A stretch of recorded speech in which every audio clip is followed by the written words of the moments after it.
All right, welcome back to the Bullhucker Podcast. I'm Moose Lundstrom. I'm Adam Boki. And we have returning guest. Champion. Yeah, well, I run Jeopardy or something. She was here last week. yeah. Yes, I did. She was on our podcast last week, a.k.a. 5 minutes ago. Okay. She has the Brittany bitch shirt still on. So it's Brittany. I will say this. If you are tuning into this episode and you have not watched the last episode, you want to do that. You want to watch episode 4. Because that has the stories that we're going to talk about with Michelle, and this is a reveal of which one Adam and I thought was the Bullhucker, which is the lie, the fib, the fiction. So, do you guys typically agree or no? We have not yet, but nobody has got both of us yet. Ooh. One of us has got it right every time. So, okay, yeah. Before we get started, though, make sure you follow us on social media, YouTube, Twitter. I don't want to say Twitch in the worst way. We're not on Twitch. Don't look for us on Twitch. Is that a new social media platform? That's gaming. Check us out on Twitch. Isn't your son a gamer or no? Oh, he is. I don't speak that language. I don't talk that talk. That's why he doesn't like you. He doesn't. Okay. Mom, buzz out. I'm usually the mom that pops in there. Hey, what's up? He's like, because they're all on. Do you snap at him with, how you doing, partner? I do. I embarrass him to no end. I'm that mom. You know what? I think that story's true. It is very true. I think I'm pretty funny. He does not. Well, okay, so we have 3 stories from last week. We have the Kissing Cousins, What Happens in Vegas Stays in Vegas, and Teenage Heartthrob. We've had a couple minutes to think about it, really. So I'm going to let you go first because you already said you already know, right? Right. Well, I'm gonna defend my rock paper scissors streak too. Oh, look at this! So what happens is I'm 0-3 for the rock paper scissors. So okay, all right, ready? Okay. Yep. Damn it! Yeah. Yeah. I was gonna pick scissors too. I think you're cheating on me somehow. I'm gonna start flipping a coin. I don't know. I think I'm. How am I cheating? I don't know. I'm gonna watch this video though. But he's gonna keep the first part 20 times. It's like times. a tenth of a second after me. That's how you cheat. Like Adam's the Flash or something. Okay. Mm-hmm. Okay. So we're That'd gonna get cool, back to. So we got to pick our Bullhucker, which is the story out of the 3. I hope I stumped you, but we'll see. You kind of did. I don't think Kissing Cousins is it though. I think that's a true story. I think. I don't know. I never met your dad, but I don't know. I just don't. I think that's a true story. I'm inclined to pick the What Happens in Vegas story. It's because I grew up in Woodland, right? Is that why you think that? That's kind of what I think about it. You know what I'm saying? I just those backwoods Woodland people. Yeah, he got fans. He got him a Vegas cousin instead of the homegrown ones. Right, from Woodrow. Yeah, you know. Perfectly good here, son of a bitch. I gotta be honest. I think I'm gonna take the Teenage Heartthrob. You meaning Richard Marx? It's between that and the Vegas story, but I'm gonna go. You think that's the faux one?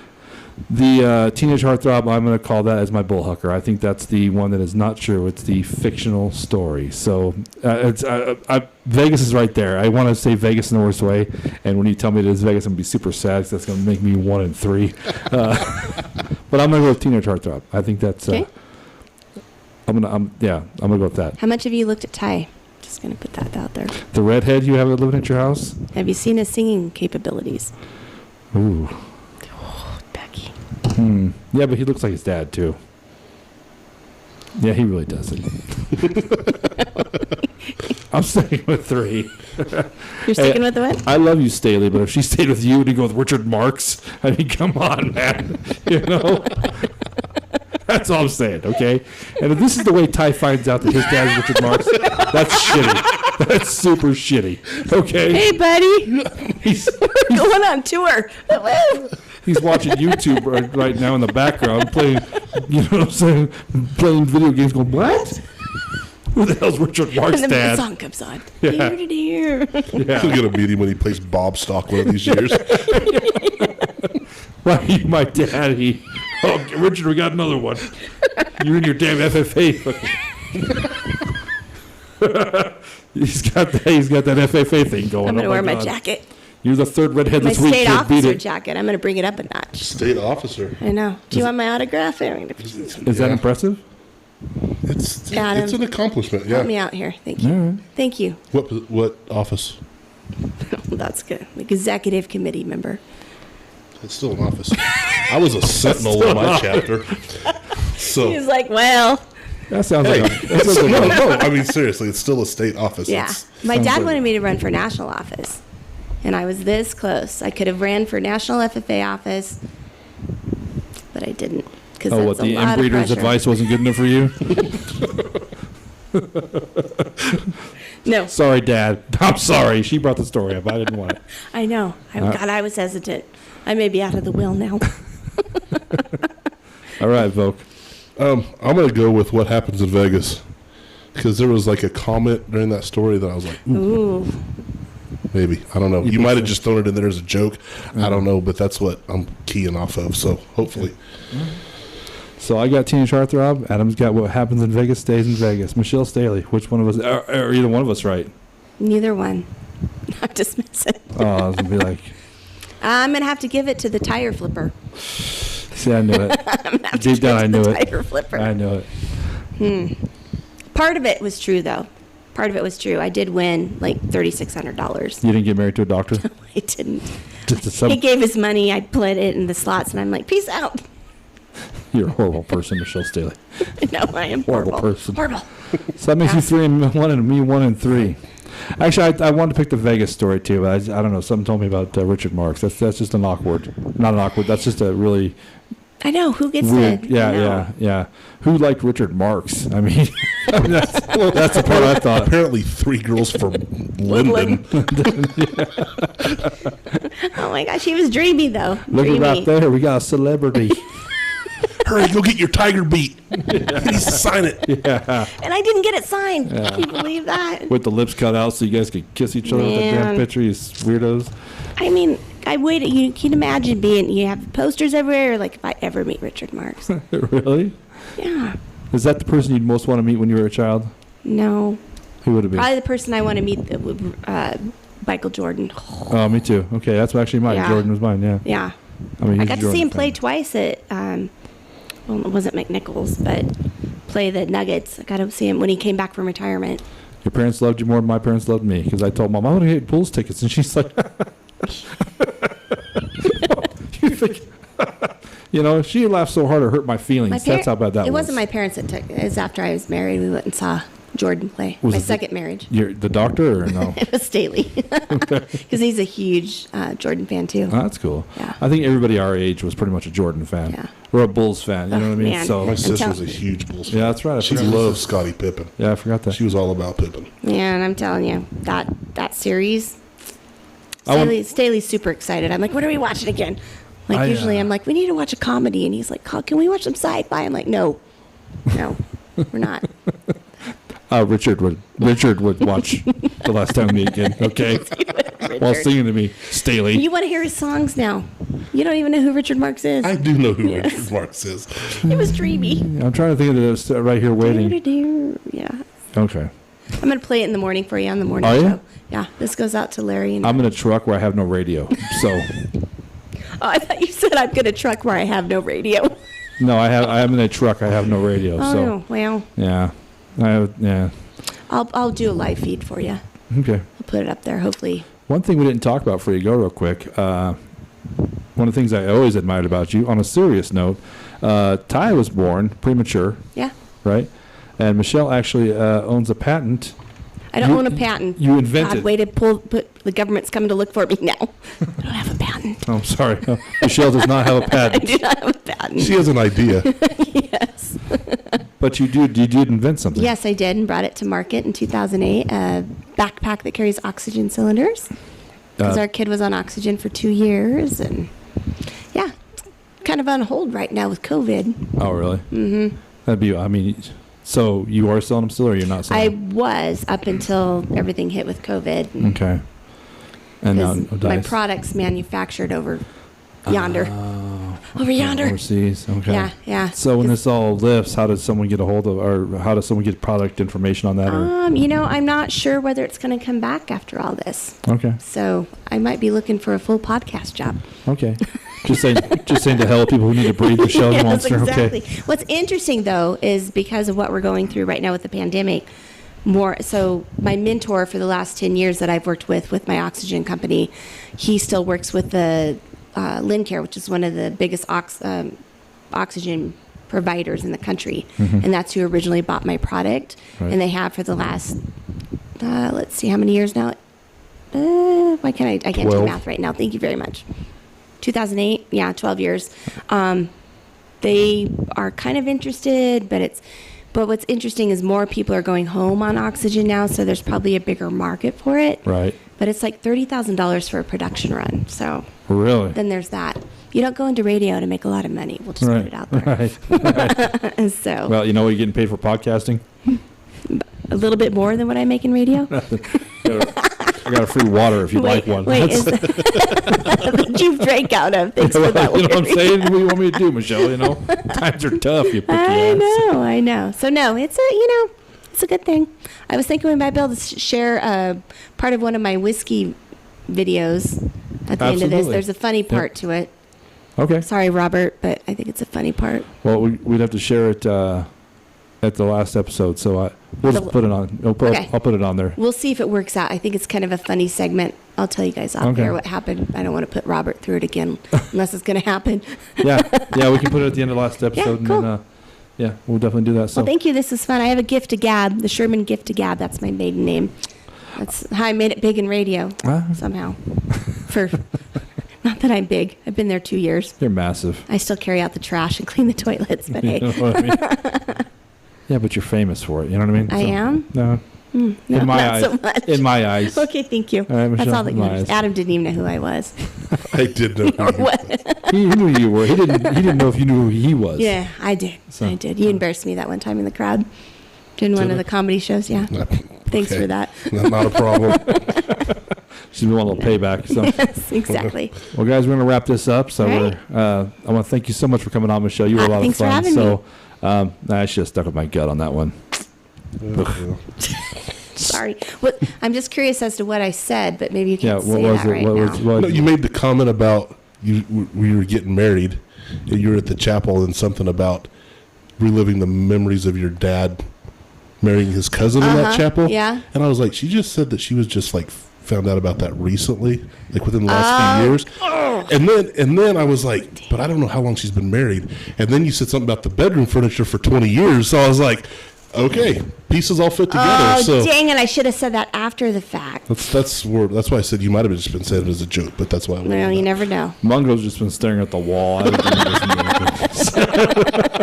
Look at him. Yeah. I think he tries to pick up more of the pieces than you do. He does. He Yeah. does. I'm just Man, waiting. I should have saved that stuff for after the fact. Yeah. Well, what do you do? You could have told us you wanted to do it in order, and so that's kind of on you for letting us pick it. So, you know. Well, Yeah. yeah, that's true. Yeah. But to my defense, she did that one first, so Yeah. it was in order. I guess it is. and to my defense, well, not to my defense. Never mind. I'll just peace out now. Shut down now. Where can we find you online, Michelle? You can go to my Facebook page, my personal one, Michelle Staley. I have a decorating one called Eclectic Home Decorista. You can find me on Busy Breathers. You want to which is my spell that business. for us, Michelle? No, I can't. I can't even hardly say it most times. Eclectic Home Decorista, if you're into decorating. Yeah. Hey, Or you can find me Google. Spell. That's why that little Eclectic. microphone Yeah. is down in the corner. or you can find me on B106. Okay. So And you're there Monday through Friday? Monday through Friday in the mornings. And yeah. when do we do Be at the Queens? We do that on Wednesdays at 1:30. Thanks Okay. to Nick Grantham for having us down there. What up, Nick? Hey. it's And been fun. Amy, the And real then- boss. And then Whiskey Wednesdays. So got a lot, I have What? fun with stuff. Wednesday's a big day. How does Whiskey Wednesdays even come about? I like whiskey. I was doing a decorating post on my decorating page, and I was decorating with old whiskey bottles. Okay. And I was like, hey, I really like whiskey. What about Whiskey Wednesday? And so I decided I was going to start doing it. And it's probably been a couple of months now. Lori's joined me a few times. My friend Trisha Bartles, which is a professional bartender. Right. Which puts me to shame, but we've done that. Friends that have liked to sing, they've come. We've had winemakers that have joined us. We've been down at the Queen Lounge. And we've got some distilleries that hopefully they're going to partake a little bit with us. So, Cool. yeah. That's very cool, Be Michelle. able to say I knew her when. I know her when. Whiskey Wednesday, Tequila Tuesday, and Throw Up Thursday. Yes. That's how it's going to be. You know? Right. Fuck it all Friday. So yes. Indeed. I did it again. You did. You're gonna beep. Thank you guys so much for watching us. I'm Thanks Moose for having Lundstrom. I'm Adam Vokey. And guest Michelle Staley. Thank you. Thanks for having us. See you guys. All right, Peace. good.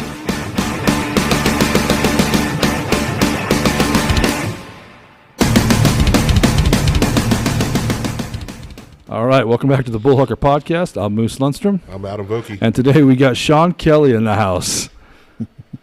You betcha. That's you. That's right. If your name's Sean Kelly, raise your hand I'm right slow. I'm slow. You got crayons now. now. She's making guitar playing Sean Kelly. What about heartbreaking? Heartbreaking. I don't know. You never broke my heart, man. But I've seen your ass make cheese, and I've seen you play the guitar. So wife's here, so we're going to keep that on the down low, you know. My beautiful wife is here. Yes, she is. Hi, Michelle. She's hiding behind Adam, scared. She had picked a seat over here. We told her you'll be in the video, and she's like, "Why? You know, it's crazy. In high school, she used to work here. Did you?" Yeah. Maybe I remember that actually. 4 years. Okay. We're good segue in. We're in the Sands Theater here in Brush, Colorado, and Whoop, whoop. yeah, whoop whoop. It's actually cool. Chamber of It is Commerce really let us do it in here, so that's very cool, man. It's been very cool. So you can also check out the Sands when they reopen here pretty shortly. They're just doing some more remodeling of the COVID thing, so come check out all the movies and all the good stuff here. Before we get started, Speaking about that, the COVID thing, you're not going to cough into my mic, are you? I'm gonna cough into your mouth. Twice. It's gonna be awkward as shit. I just wanting to know. I just questioned. Yeah. We love making it Larry's house. That's where I was going to say, go over there with this sick ass. You take your Corona loving ass over there. So. Sorry. Just wondering. Before we get started, the thing I like most about Sean is you are a guitar player. You've been in a band for a very long time. You like man. the Nikki Sixx of that band, right? And you know, it's great. This is a great plug for the band. We lost our singer, but we're working on our second album, and over the years the guys keep getting better. When this album comes out, Good Night of Living, we're gonna be playing some big shows. What's the band name now? We don't know yet. We're trying to figure it out now because it's like we lost the singer. We didn't want to just keep carrying on as that. You know, we're gonna be something. Do you want to move that a little bit so you're not scrunching over, but it'll move. You want to just pull it up a little? I'm a guitar player. I don't like. Adam can help you actually if you. There we go. Oh, yep. We'll cut a little bit. There you go. Oh, just straight up. There we go. There you go. Yes. Because it's painful to watch you just now, Sean. Thank you. We're here to Man, please, I don't man. want to walk out. I don't want to come out of here in a damn wheelchair, Moosey. When I cough in your mouth, we'll see what happens. You never know. No promises. Anyway, you were talking about your band. I'm sorry. Yes, we have been doing it for a long time, and it's getting great. Anybody that wants to come, we practice 2 times a month now in my garage, and Right, you used to have the party house over there. I used to go over Yeah. there and watch you guys. You and who's on the band now? Who you guys? we have Johnny Two Sticks on our drummer, Okay. and Pidge, which is funny story. His name is Sean too, Really? but I'm like, we can't have 2 Seans in the band. No. And I was like, so when he auditioned, because one of our bass players left, I was like, he's going to suck. We'll just throw him out right away. And then it turns out to be really good. Really? I'm like, So they decided to kick you out because the one Sean rule still applies, right? So I just turned into promoter. But here's what's great, though. I never call him Sean because that night we got him really drunk and we're like, well, we don't use our real names on stage. So what's your name going to be? And it's like 3:30 in the morning. He's like, I'm about ready to throw up. He's like, I'm a pigeon. So you call him Pigeon. We call him Pigeon. I mean, as a guy that I did like moose growing up. I don't know why, but I mean, it beats the shit out of pigeon. That's Yeah. a bird that everyone wants to kill. And Yeah, then the yeah. next band practice he shows up and he thought we'd all forgotten about it. We're all, hey Pidge, what's up, man? He's like, oh man, crap. You guys remember that? So Even Turtle from Entourage, that's a better nickname. Pigeon is the worst nickname ever. You know? and I love it, man. And then so here's what's even better. He has like 2 surgical scars on his shoulders. And I'm like, that's just where God ripped your wings out. Or somebody. Wow. Yeah. Oh, it's going to be great. We're going to use that in the video. We're You going to never- show we're gonna show the scars. We're gonna have like God ripping the wings out. What are the scars from? Just he was in the military and just he jacked his shoulders up. Oh, okay. And they had to do surgeries and. I'd say hopefully it wasn't something like, childhood cancer or something, you know what I'm saying? No. Pigeon's going to shit on you somewhere. This is going to happen, you know what I mean?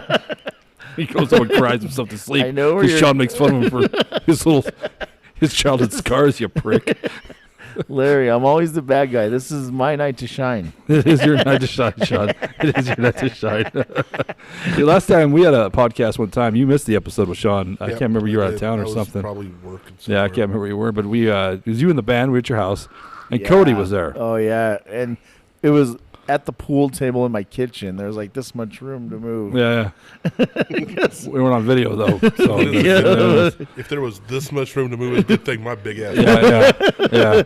Hey, we would have made room for you, man, because I can tell he's a cool cat. Yeah, he's a cool cat. They had to get some butter to get me out. But I'm bringing up Cody because that poor kid, you harassed him constantly. Is he still around or no? Guess what? Coda Diet, as you called him. Yeah, now we changed it to a Lou Orphan. The orphan?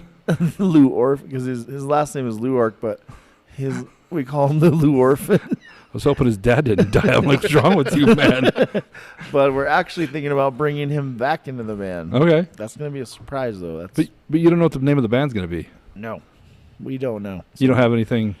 We all had some great ideas, but we're just kind of mashing out ideas.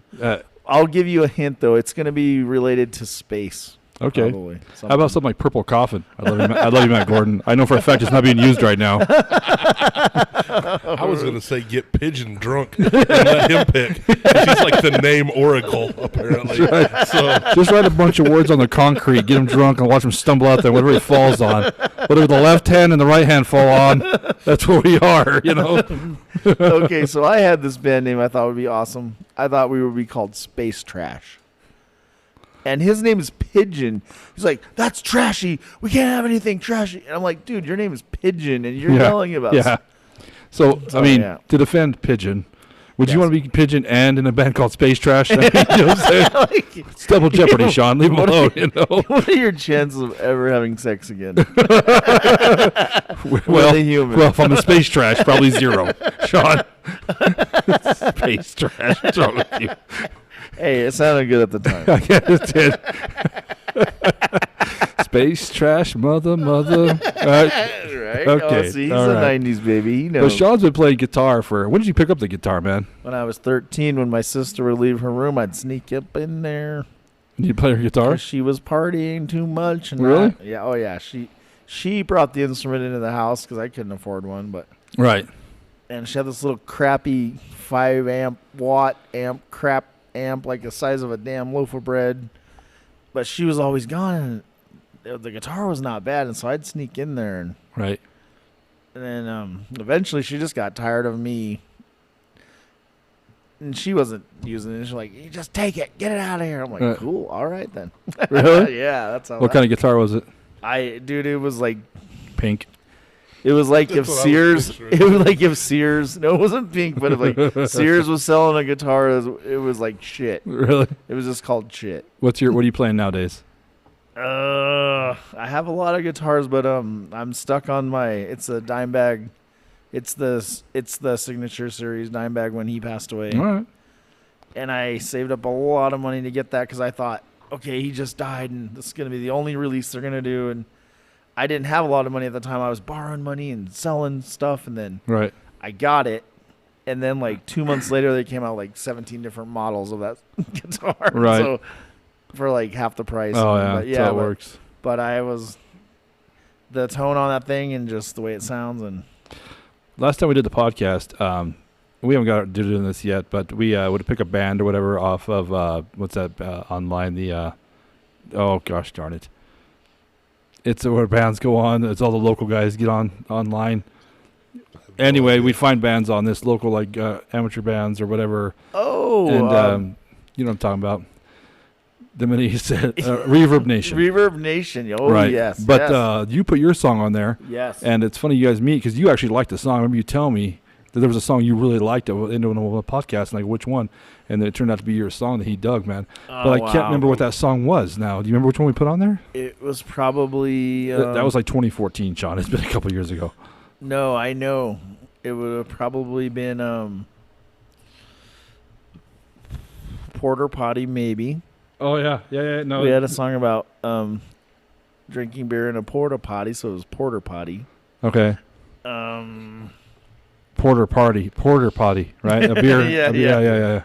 No, it wasn't that. It was. Well, we'll have to think of it later. But I remember. Yeah, But I remember I was shocked because that's not Well, really that's your pretty forte, cool. the heavy shit. So that's I pretty used to cool. listen to it. yeah, once upon a time, sure. But I mean, it's it was kind of cool. So this is the genius behind it right here. You know what I mean? Well, thank you, Adam. Right on, I'll get your autograph later. No, but the music thing, music industry has been through so much. Just besides the coronavirus shutting down all the venues, just people ripping off music that started a long time ago.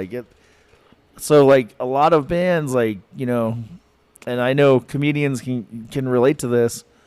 You're out there scrapping for those dollars, but you'll find out real quick who really loves to do this because, there's not a lot of venues out there that are paying very good right now, and Right. But the people who love it, they're gonna do it, and they're Sure. gonna succeed, and actually through internet, through Spotify, and there's some bands making some cash out there. So Right. Actually, this episode's going to miss Spotify by one episode. Actually, be back on. You have to have 5 episodes. I come to find out on Spotify to get on, but you'll be able to listen to Sean Kelly on Spotify here pretty soon. So nice, man. yeah, the middle of September. So, well, you brought some stories for us today, Sean. I did. So on the Bullhucker Podcast, if you're new, what we do is we have a guest on. He has brought 3 stories of life. He'll tell all 3 stories. The kicker is only 2 of them are true. One is fact of fiction, or borrowed story, or just not your story. It's a lie, a fib, right? So Yeah. we're going to get to it. This is a odd podcast, odd numbers, so you pick Yeah. first. So Okay, I'm going to go with, let me see there, The Basement. okay. Oh, I'm glad he picked that one All right. because this one, woo. And I'm just gonna be honest. This is a story, honestly, that I don't like to. I don't really tell this story very often because most people don't believe that these kind of things could happen or would happen, but I'm just gonna roll with it, man. First, I got to take a drink of this beer, though. So give me 1 second here. Budweiser, America. You know, me and this guy, that's how we met, hauling a bunch of that stuff around. So yeah. Okay, so this story is called The Basement. And so the story starts out with a younger Sean Kelly who was about 24 years old. So like 3 decades younger. yeah, like 2 or 3. yeah, like yeah, I think TV had just been invented. Okay. Okay, but don't interrupt me. That My bad. My apologies. Once I get my train of thought. But we might That ask you was- questions. We might ask you questions. just Oh, so you okay. know. I didn't Yeah. know the rules. I'm finding out rules. Okay. All right.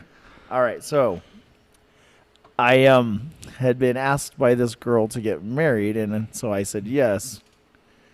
And we had moved to a house west of Morgan. And it was kind of funny though. She said, and I got my wife right here, and I think it's great she hears this story because Is this the first time she's hearing the story? oh, for sure. Okay. I've never talked about this. So you're telling it in front of witnesses is Yeah, what you're great. doing. Yeah. But I mean, it's all good. Hello, Judge, by the way. Thank you for watching the Bullhucker Podcast. Jury, members of the jury. Exhibit A, Yeah. The Bullhucker Podcast, episode 5. So, she asked me to marry her. I said yes because honestly, yeah, I thought it was great. And we're moving into this house west of Morgan, and it was really cool. It was like an exciting time in my life. I'm not gonna lie. It was like I've never had my own house, Right. a new wife. Like Right.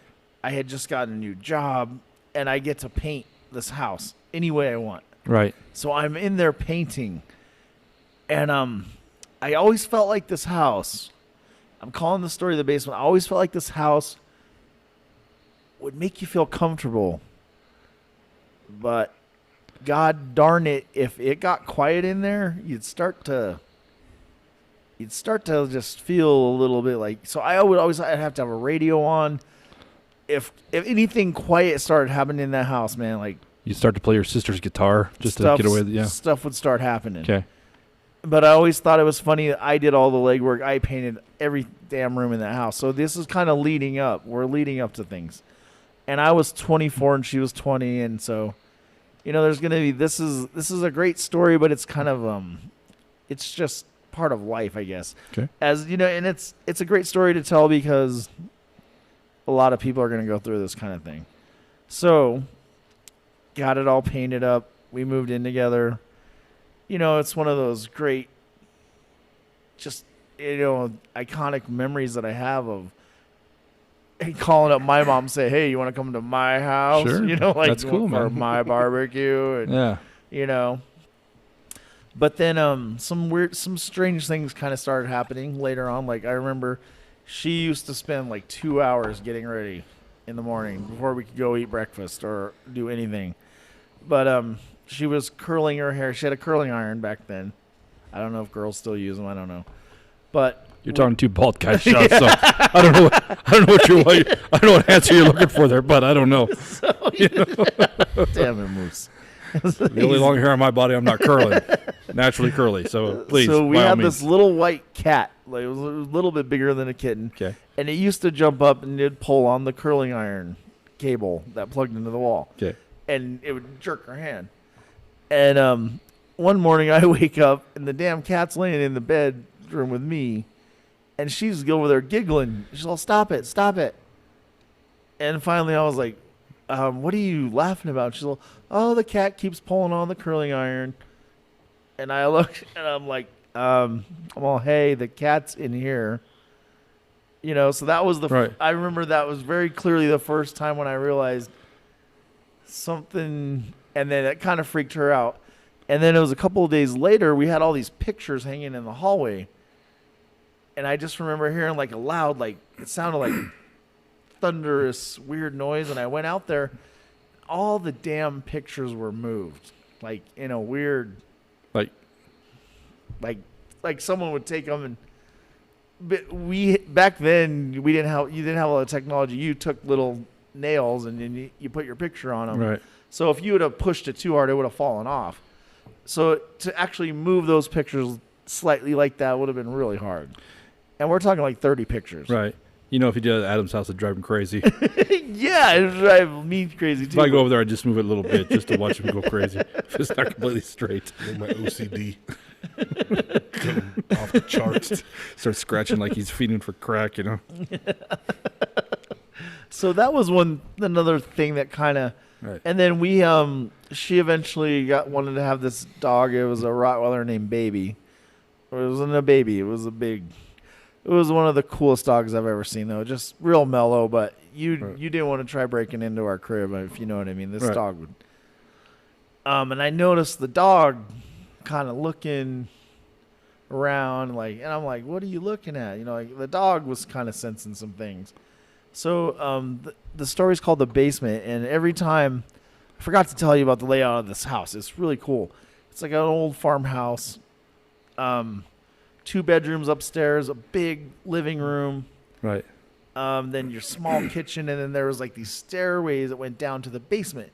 The whole basement of this house was the size of the house. Right. Which was great for me because I was, kind of forming this band, and right. So we kind of got shoved down there. It was another red flag. She always said my band would never make it, blah, blah, blah. So, anyways, the dog would never. How about Space Trash Now for his wife of your ass? She probably would have loved that. Mother. So I'm just going to check my little notes here. Oh, yeah, I'm doing great. I don't even need this. But anyways, because, I don't need it because I was there. I was kind of there. But, so I assembled this band and some of these guys are not your greatest people on the planet. They're doing drugs and, right. You're 24 years old, man. I get it. Yeah. And, but honestly, we ended up getting this guy named James in the band. He's a drummer, and he was young. He was a young kid, and he was phenomenal. And one of the weirdest parts about the story is I don't know why, whatever we want to call this that's going on in this house, it didn't like him. Okay. And to this day, I do not know, because he was honestly one of the nicest, most respectable people I have ever met in my life, hands down. So, Sean, when you were doing all this stuff, like with the curling iron and the pictures, did you say, was that in the basement or was that upstairs? That was upstairs. Okay, all right. Yeah, and the dog wouldn't go downstairs. So, yeah, downstairs is where we had band practice. And that's where we had some awesome Halloween parties down there. Amazing. Like, we had, like, literally 120 people packed into this basement. Nice. We even had the curtain dropped. We had fog machines going off and, like, wow. Yeah, it was cool. It was pretty much like a real concert in my little basement. Right. But I just never so here's how this gets really weird. One day we were practicing for one of these big Halloween shows, and all of a sudden we had gotten this new drummer named James.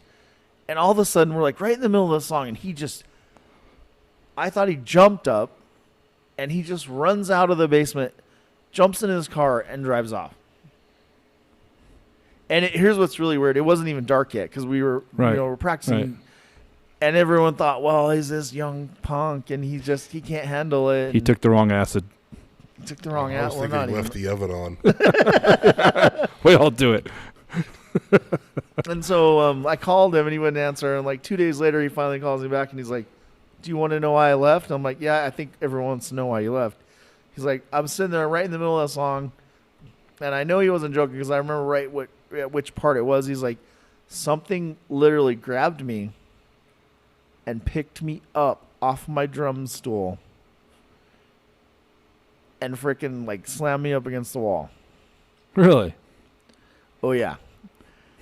Wow. And I'm thinking of like all the people, if this evil entity or whatever you want to call this would do that to, why would it? And then from that day on, like it took me like another week to get him to come back into the basement. Right.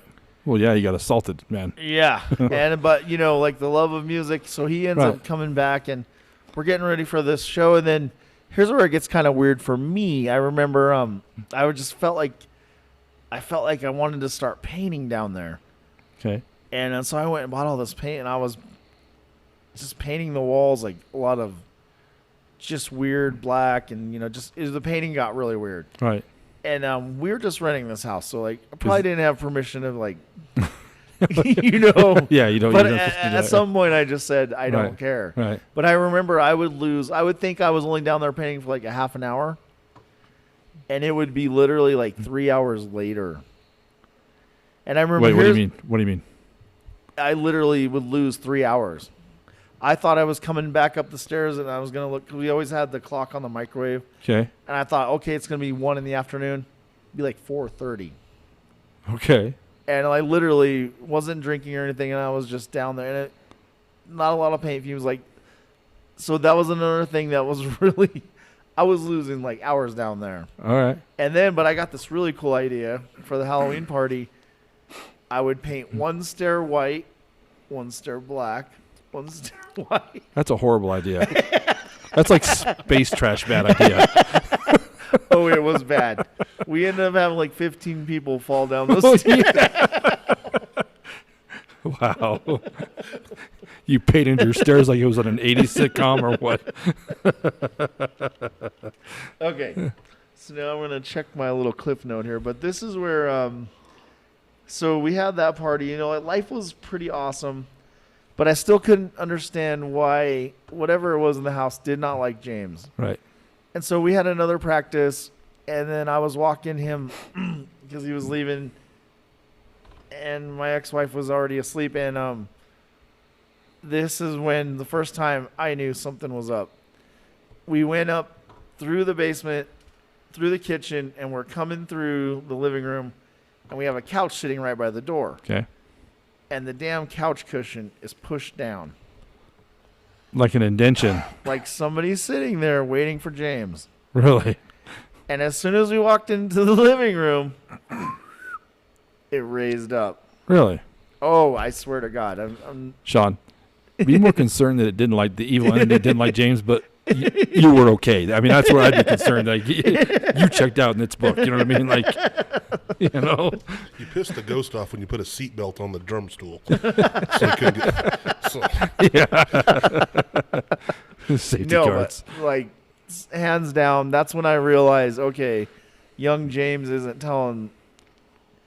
That's when I knew whatever was going on in the house did not like him. Okay. And legitimately, he was terrified. Well, I would be. All right. Okay, so now, this has to be about a week later, I would say. We had left the house, and we went to her grandma's house for dinner. And then James said he had been was just driving by, and he saw all of our lights were on, so he just stopped by. But we always shut all the lights off before we leave. We Right. don't, you know, out in the country, you don't. So I thought that was odd. And then he said as he got towards the porch and went up towards the door, all the lights just basically shut off. And he thought we were screwing with them. You know, like, ha, you know, Right. like. And so he was like, and he sat there for like a couple minutes at the porch, and then he went back to his car because he assumed we were going to, you know, invite him in. But then he started looking around, and he realized our car wasn't in the driveway. So there was nobody there. Wow. Nobody there. And he kind of got creeped out. And as he was turning to get back on this country road to leave, and he was right on the road, all the lights like went like insanely Right. bright to the point where it looked like the house was on fire. And he literally just tore off out of there. And we were coming from, he lives in Log Lane, and her grandparents live in Log Lane. We ended up passing each other on that road, and we slowed down for him, but and we were like, what the hell's going on? Right. Okay. So, did you ever figure out anything when you moved out, or you're still going? Okay. Just wait, hold on. My ex-wife, there's a reason why she's my ex-wife. She was getting, I'm not going to make excuses for her, but She was messing around with the evil entity. If he came home one day and this is, you know, I was at work today. I was thinking, how am I going to tell the story? And I think one of the things, honestly, that might have started some of this getting amped up, she started giving people tarot card readings. okay, And I don't know if, and I was thinking about this a lot at work today, like what could amplify this? Maybe that was what it was. I don't know. okay, So anyways, we're sitting there one night. It's me and my ex-wife, and I noticed she's like really dressed up, like super dressed up, like. And it was a Friday night, but I thought it was just gonna be us hanging around the living room, like, Right. why you got your hair done? You know when your chick's going out. she's gonna go to a Space Trash concert. You know when your girlfriend's got like all the cologne and Right, like those right. cool shoes that you Right. don't always wear. And I'm like, okay. And then she makes up this fake fight. Like I said, I don't want to watch that on TV. I don't even remember what I said. Just, like one of those normal. Right. And she's like, makes up this fake blow up fight. Oh, really? I'm just kind of ad-libbing. Well, you don't want to watch that? Well, I'm freaking out of here. And then like literally like 20 seconds later, I hear a knock on the door and like a bunch of her friends come in. I'm like, oh, I think something's planned. I think, oh man, you guys are so smart. Yeah. So I'm like, whatever. And they take off. And I was just furious because like she literally was out of her mind. Like, Right. and so I was like, screw this. The great thing about it was the liquor store that I was working at was only like a mile down the road. Went down there, got a bunch of booze, came back home. And I was like, screw this. I'm just going to drink, hang out at my house. Right.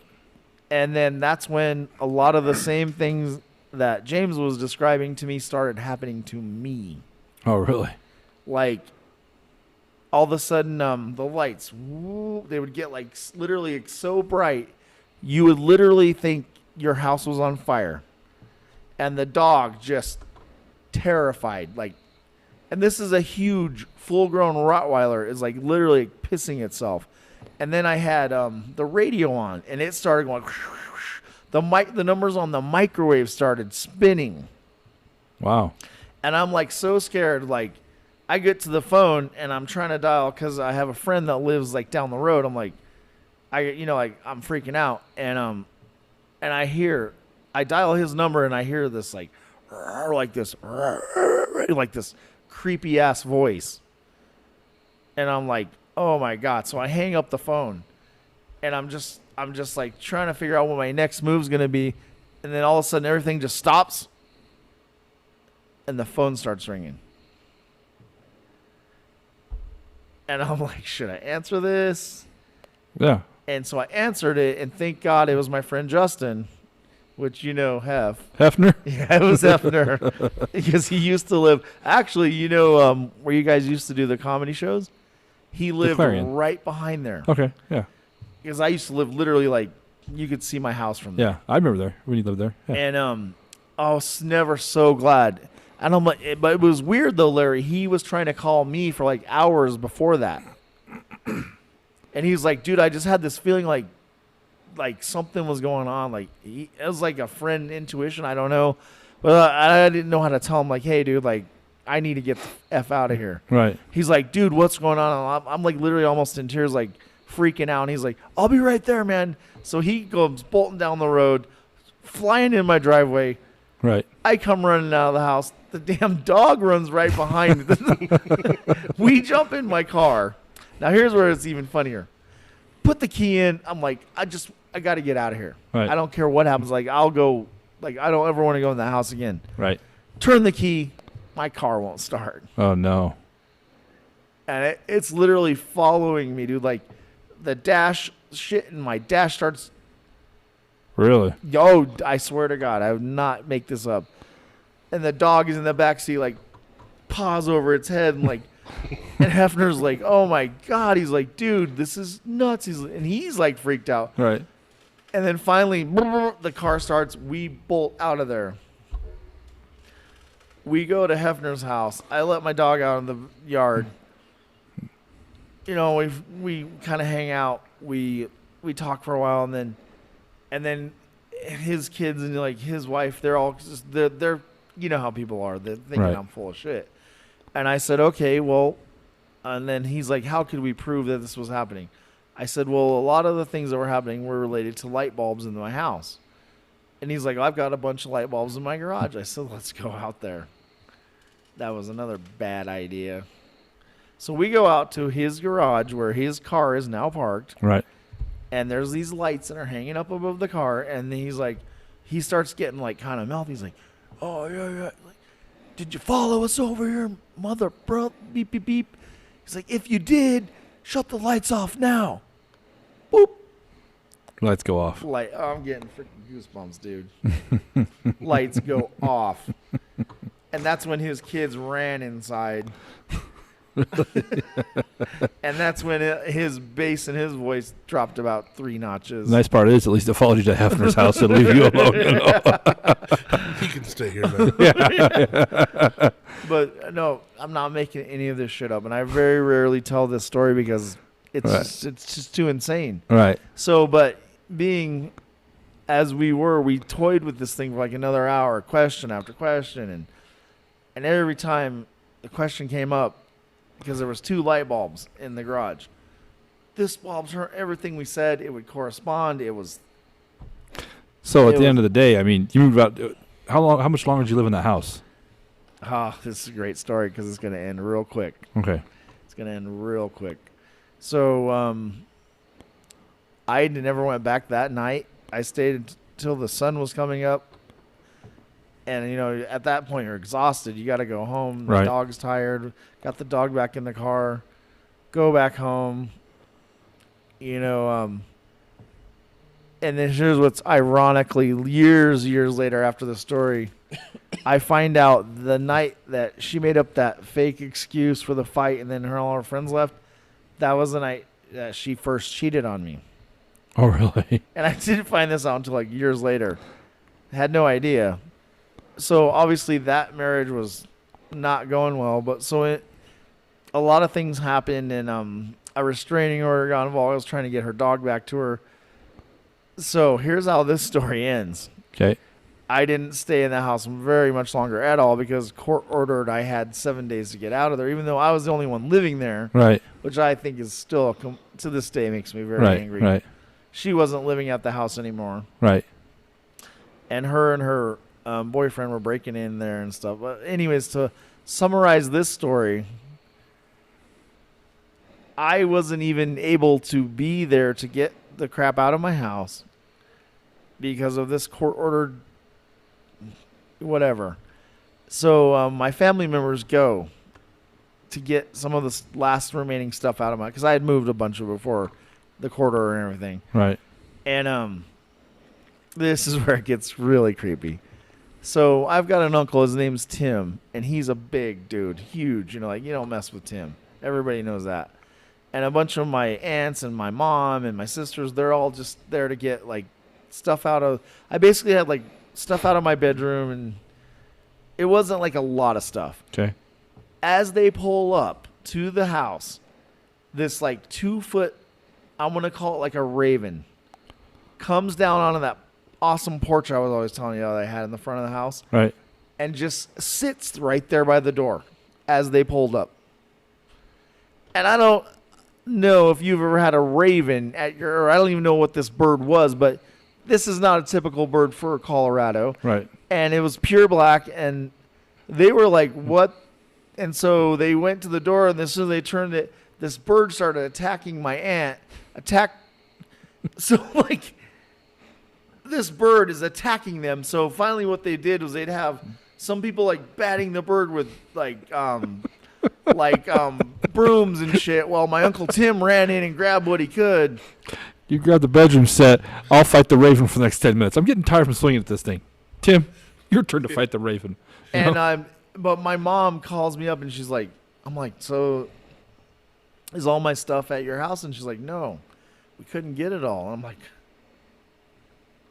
even my big ass Uncle Tim was terrified of this bird. And after like 2 times of that, and they said it had like talons, and so what in the hell was this bird that, and they literally said it was this big, right, swooped down, and every time they tried to go in that house to get my shit, they got attacked. So that's how I left that house. Okay. And so that's how this story ends, and that's God's honest truth. All right. And that's what it was called, the basement. I think the bird was just there looking for James, personally. Yeah, it is. It's too nice. You tell your pussy friend James, I'm looking for him. Do something that's against the law, James. Well, what do you think so far? I don't know, since I don't believe in ghosts. Yeah, I do. I don't know. Yeah. That's why when he's got to go because his kids are taking out tomorrow. You're going to stick around here and help me break down because this place kind of gives me the willies when I'm here by myself. I don't. I believe the story. I remember you living at that house. I was in Pueblo at the time. Yeah. I never went in. I stopped by. You never told me these stories, but I know. Why would I tell you? Because I did Yeah. at the. You want people to think you're crazy when you're. And now I'm older and I don't care. So we'd have been in high school, and I've been like, Dr. John Kelly. Yeah. You know? He saw the birdie. Apparently there's a bird over there kicking his Rottweiler's ass. All right, man. We're going to go to the second story, my man. I want to hear Alex and the junior college overdose. Yes, this is a great story. So, Larry, as you might remember me, coming straight out of high school, I got this. I didn't have a lot of money. It was my mom, single mom. I did get a scholarship, so I was like, you know what? I'm going to go to junior college, and happened to be the one up there. Sterling? Yeah. Yeah. It was the worst mistake of my life, honestly. Like, all right. It was a great place to go and get good grades, but like, if you wanted to kill your soul, honestly, I think. And you know what was really great about this story that I wanted to bring out right away? It made me appreciate our senior class, and like even my wife would probably say, back in the day at Brush High School, like how even the nerds could hang out with the jocks. The jocks could hang out with the stoners. Right. it was just like, it seemed like, and I know you would agree with me this, our senior year, like everybody was just like, Yeah. and that's how I thought college was going to be like, Right. oh, we're all going to be like this. It's going to be partying, Right. you know, and I got up there, man, and I just soon just realized like, no, like 80% of the dudes or people, not just dudes, guys and girls were there for agricultural science, like farmer. They're basically trying to learn how to be farmers. Like, They were there to learn, suckers. you don't need to go to college to be a farmer, man. You just you plant. But anyways, Okay. but then I found out it was really cool. NJC at that time had a basketball team. Right. And these guys were awesome. They were all from Denver, and these were phenomenal athletes, and hung out with them a lot. They didn't drink too much, but they drink a little bit. But you just wanted to find people that weren't so uptight and just. But I soon realized, man, and we're in these dorms, Right. and man, it's like a cocoon in there. Like it was rough. But here's where the story gets awesome. First day of college. My roommate was a sophomore, and his name was Marcus, and his dad was the #1 used car salesman in Colorado. So he's a spoiled rich kid. Okay. And he's a sophomore, so at NJC, a sophomore, he thinks he is NJC. Like All right. he's in there like, hey, get me a tray, and someone would grab him a tray. Hey, give me your apple juice. Like he's that guy. He's like Fonzie on steroids. Like, so I come walking in, and but me back in the day, I had the hair. Yeah. But okay, this is where it gets funny. And so I go walking in, I grab my tray, and he's all, this is exactly how I said it. Hey, stoner dude! And it's just like in the movie where the whole cafeteria freezes. Right. The whole cafeteria just froze, and they're all looking at me. Okay. And I'm all, first, he doesn't really know me that well. I've never tried any drugs in my life. Right. I'm not stoner dude. I'm just long-haired guitar player guy. Right. So I go get my mac and cheese, and then, so that's how my college career started out. We go back to our dorm room, and the phone's just ringing. Because they gave out this pamphlet that had everybody's name because they wanted to promote, like, friendship.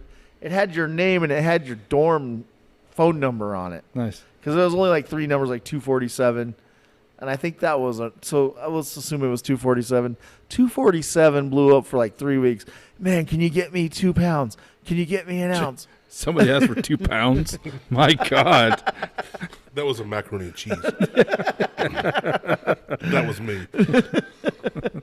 So I was stoner dude who had never tried drugs, let alone tried to sell them. Right.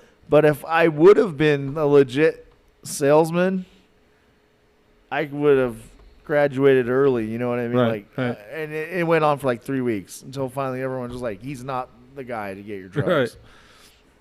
So, but I end up meeting this guy. The main part of the story, his name's Alex. And I almost want to tell you his last name because he was like so weird. What's up, Alex? Yeah. From Denver. He might still live there. Alex V, we'll call him. All right. And he was like 6'3", but probably weighed like 96 pounds. Okay. It was all like huge body, but no muscles. Just lanky. Just like literally no muscle. It was like his shirt would just hang off of his arms. Okay. And but what really kind of and the first thing I'll ever forget was my roommate was like making fun of him in the hallway, and I'm like, no, man. And so I went and talked to him. I'm a huge music fan, you know that. Right. And I thought I had a pretty badass CD collection back then. Right. Go into this dude's dorm room, and it was like floor to ceiling CDs. Wow. Because his sister was the manager of Wax Trax in Denver, so she would get one CD, she would get another promotional CD for free, and then he would just literally order whatever he wanted for free. Nice. And we're talking like rare shit from Europe, like imported CDs you can't get anywhere. Right. And so I was like, oh my God. And we would just sit in his dorm room and just, like, I was exposed to so much great music through this guy, Alex. So we became really good friends. And back in that day, do you know what kind of beer we were drinking? Let me guess.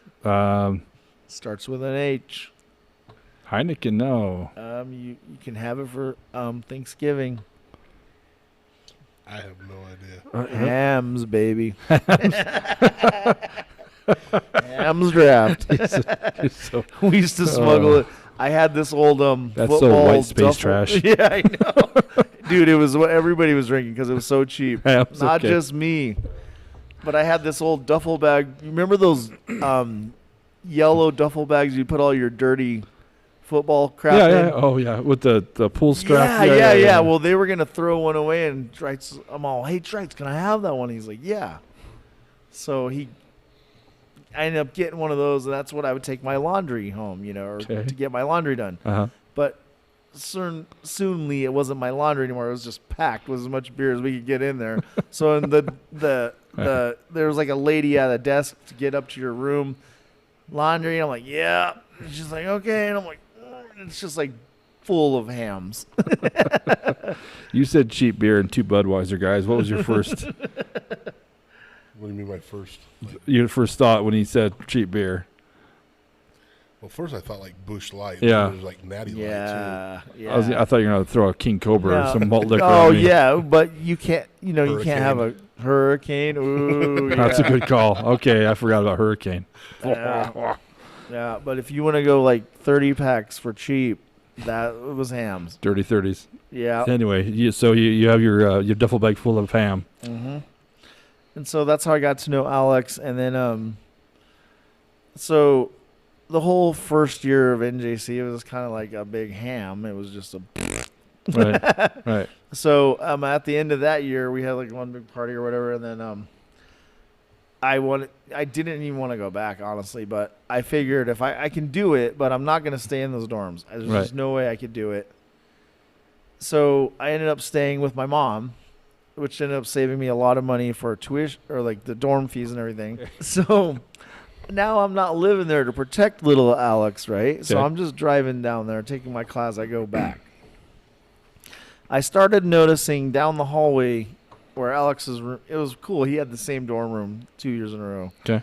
But down the hallway, there was these cowboys because most of the guys at NJC were going to farm school. Right. And they didn't like the heavy metals.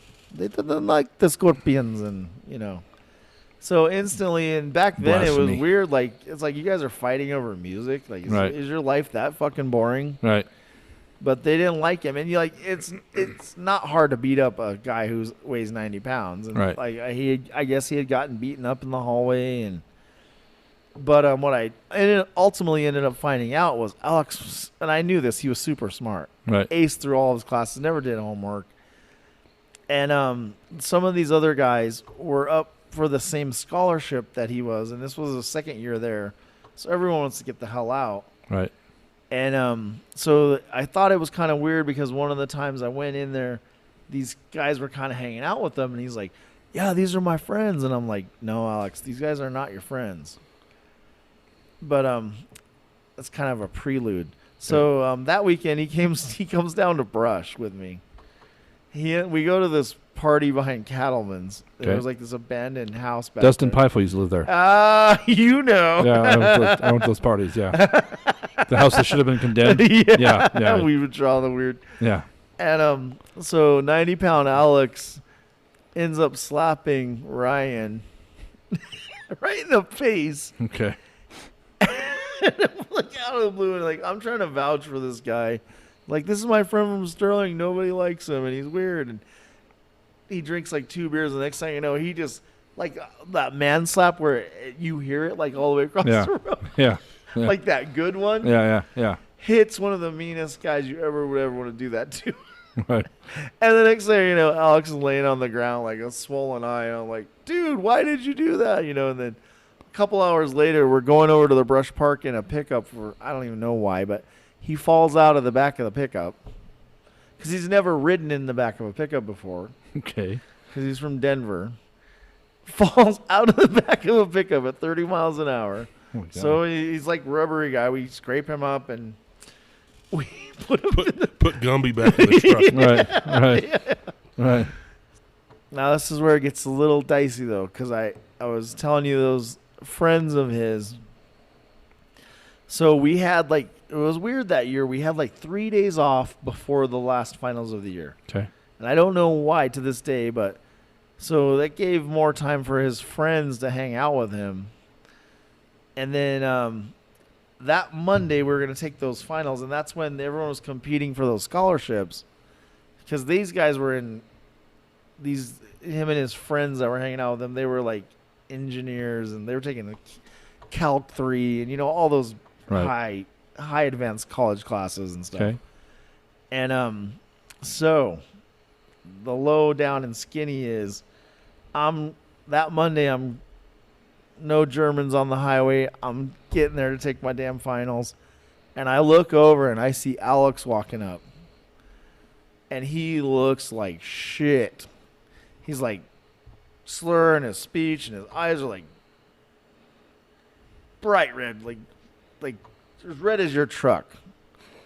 And I'm like, dude, what the, F, like what is going on? And like babbling. Okay.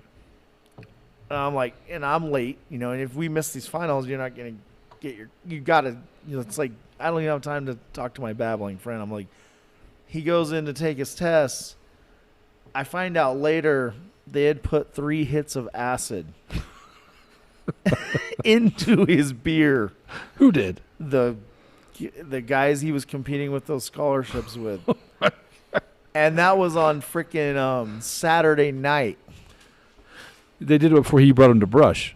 So when you brought him to Brush, no. This was back at NGC. Okay. No.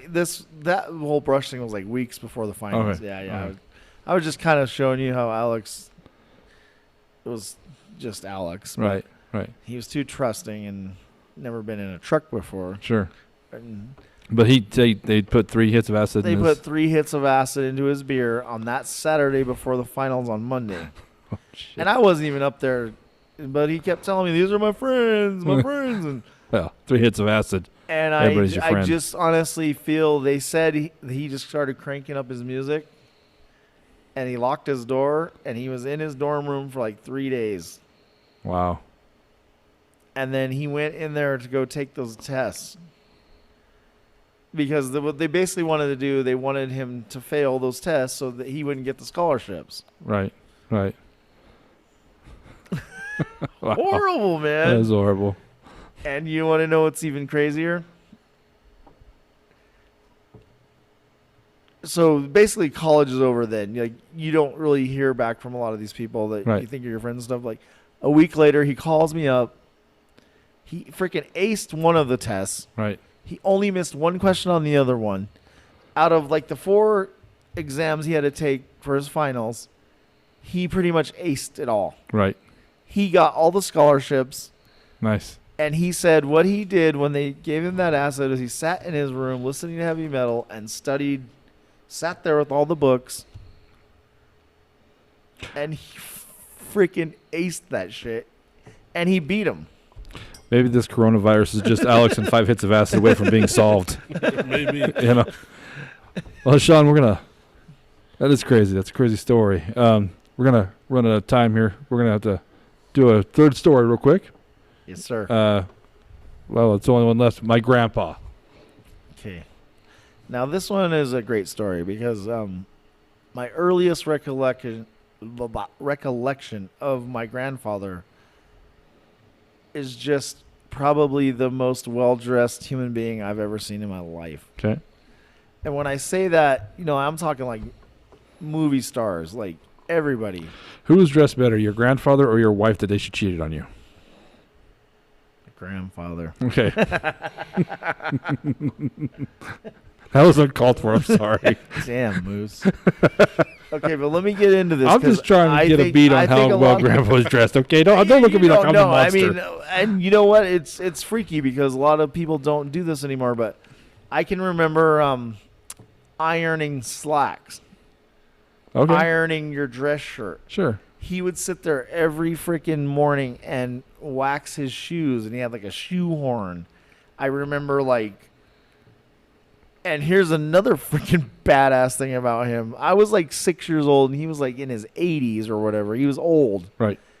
Badass movie quality hair that was like I'm telling you, dude, it was like he was the man. Was it your dad's dad or your mom's dad? It was my mom's dad. Okay.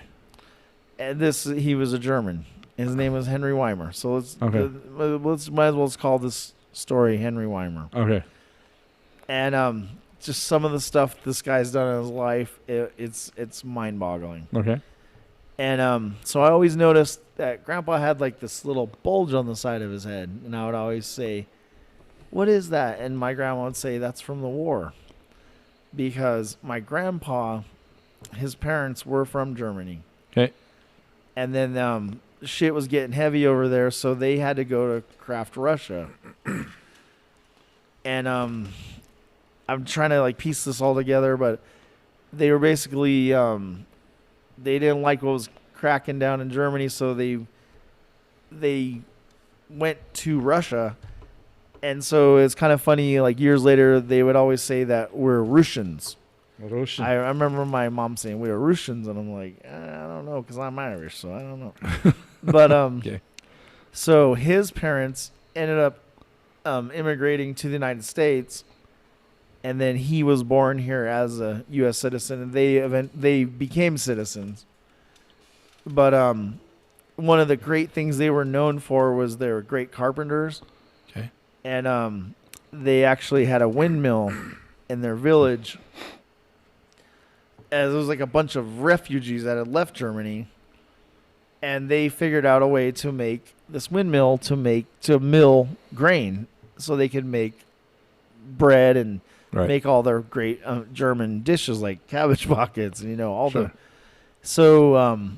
just phenomenal, like a lot of engineering, a lot of carpentry. But my grandpa, I mean, this.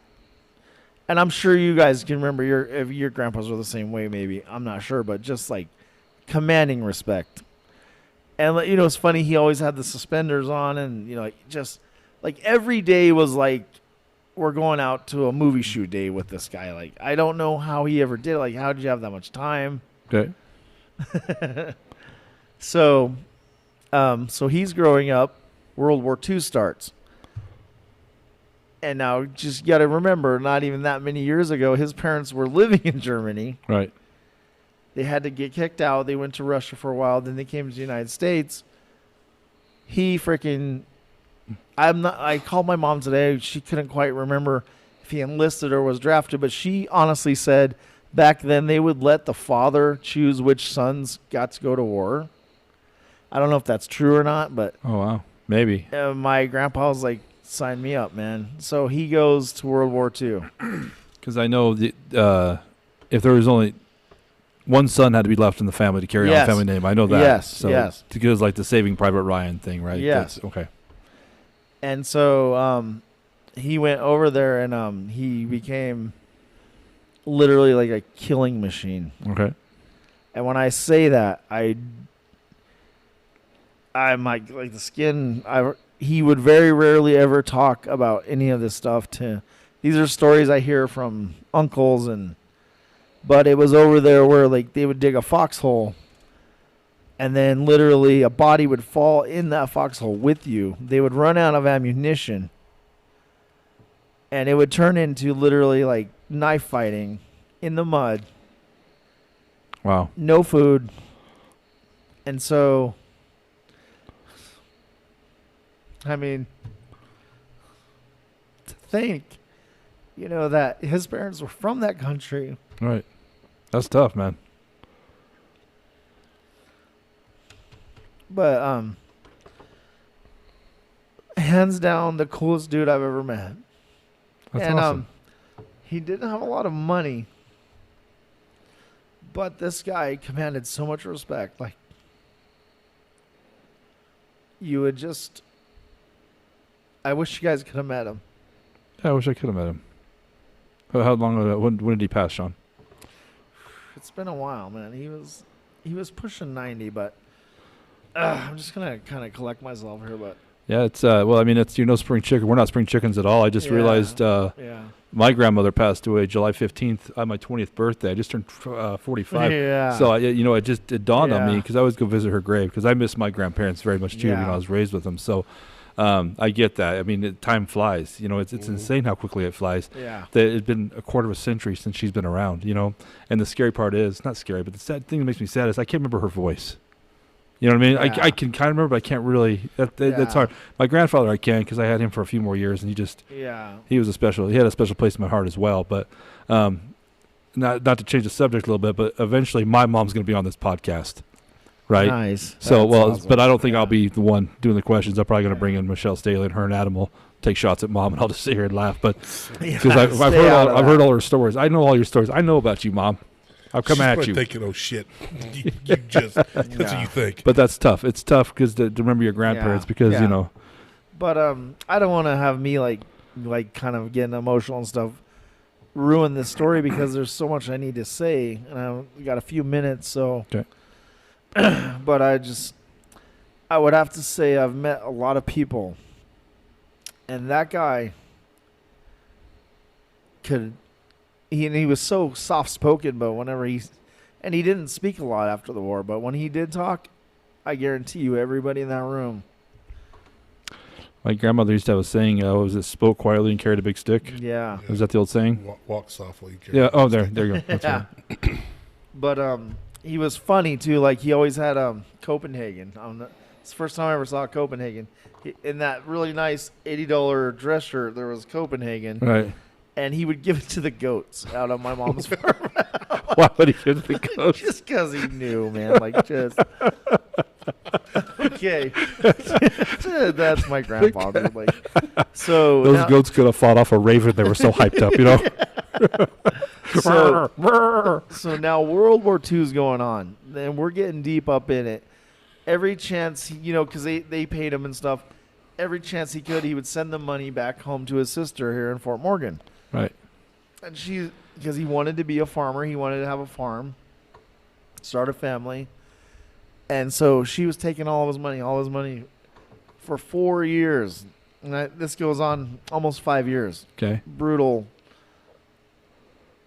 Every day fighting for your life, combat, for America. I can't give him enough thanks for that. And so here's where it gets really crazy. Okay. They get to the point where they're so close to the Nazis and the Americans. They're so like right there, but we're so outmanned. Wherever they were in this war, the Americans were like 100 and the Nazis were like 2,000 at this part in this battle. Okay. That they had gotten a Nazi uniform, and they had gotten my grandpa talked into this shit, and he actually went across the whatever that Constantine wire and all that, and he would go over into the Nazi camps because he knew how to speak German the old way that they used to speak it. And I'm doing that tapping thing. That's okay. The way that, because it's just like any language, there's certain ways, like if you're not speaking it real, people will catch that really quick. If you brought somebody back from the 1920s, well, it's true, we'd catch it. You know what I mean? They said it different ways. You would know, like, this guy's an imposter. Right. But my grandpa, being German, he looked just like them. He knew how to talk that old school German that only they knew how to, because an American spy would have got his head ripped off. This is so great. I'm so glad I'm getting to thank you guys for letting me tell this story. No problem. He would risk his life every night. He did this many times. Go walk like 3 miles down the road and go hang out with them. Eat dinner with the Nazis to figure out where they're going to strike. Walk 3, 4, 5 miles back. Crawl back through the wire and tell everyone what's up. Knowing that he could have got shot by the Americans because he's wearing the Nazi uniform. Right. And he probably had an accent, I'd imagine, or no? right, okay. Yeah. And so it got to the point where this war had gone on forever and ever, and this was only one of the few war stories he ever told me. He said, for 2 days, they had no food. Little food, maybe like bread. Yeah. Very little water. They were running. There was like packs of Nazis right on their ass. And he said there was only like maybe 17 of them, and he didn't even know how many Nazis. They were trying to get them. And he said he remembers he got to this meadow and they were so tired they fell down, and then like bombs were literally like landing right next to them, and they were so tired at that one point they took a nap while bombs were falling over them. Wow. And like they were running for their lives, and they got to like literally like almost like that wall. It's like a cliff, but like maybe a little bit better angle, he said. And there was a huge fight between the 17 Americans. They didn't think they could get up there, and my grandpa was like, "Guys, if we don't get up to that top, it's like we're done." Yeah, game over. And so they got some ropes, and they got up there. And then they just passed out. They were just done. They were just like, whatever's going to happen is going to happen. And my grandpa's laying there, and he says he's sleeping, and he's dreaming, and he's like, I smell bacon. And he wakes up, and he's like, oh, because they're starving. Like, they would eat leather, like they're freaking starving. Looks over the side of this hill, and those guys that were chasing him were right down at the bottom of that freaking cliff, and they had a campfire, and they were cooking bacon. Really? Grandpa grabs a freaking hand grenade, throws it right in the frying pan. That's how he said it too. He's like, right in the frying pan. Don't aim for the bacon, man. Save the bacon. Kill the Nazis, save the bacon. And killed freaking all of them. Really? So that's a great part of the story. Now, check this out. All that money, so the war is over. And then my mom just told me this today. So they get dropped off somewhere in Washington. Okay. I didn't know this, but you just 4 or 5 years risking your ass. The government drops you off in Washington, even though you live in Colorado. You have to hitchhike to Colorado. What? Yeah, these are real stories, man. So or maybe are they real? We're gonna find out. So he gets back to Colorado, has been sending all that money so he can have this farm. Guess what his sister did with the money, Moose? Open a Cabbage Patch shop. Nope. She bought the club tap room in downtown Fort Morgan. Yeah, the club tap room. Okay. Yeah, that. What's her name? It was my grandpa's. Okay. My grandpa's sister took all of his war money that he was going to buy a farm with, and she bought the club tap room. At that, she probably named it the club back then. Because my mom says there was like 5 bars back then on Main Street in Morgan.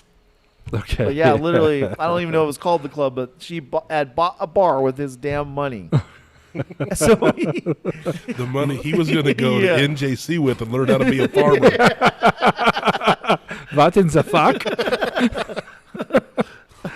Okay. And then, so he's like so distraught. He's like soon drinking too much and fighting with the patrons. He gets 86th from the club tap room. From his bar. You mean Nazis and pans of bacon I had to kill to own this bar, you assholes. So I'm really happy with my stories, man. I think I captured a lot, but this one's not over because he ends up going on a blind date. Okay. He meets my grandma on a blind date. They go on to have 8 kids, even though the government said he was mentally insane and he was sterile. And so when my grandma got pregnant... Did he have the coronavirus?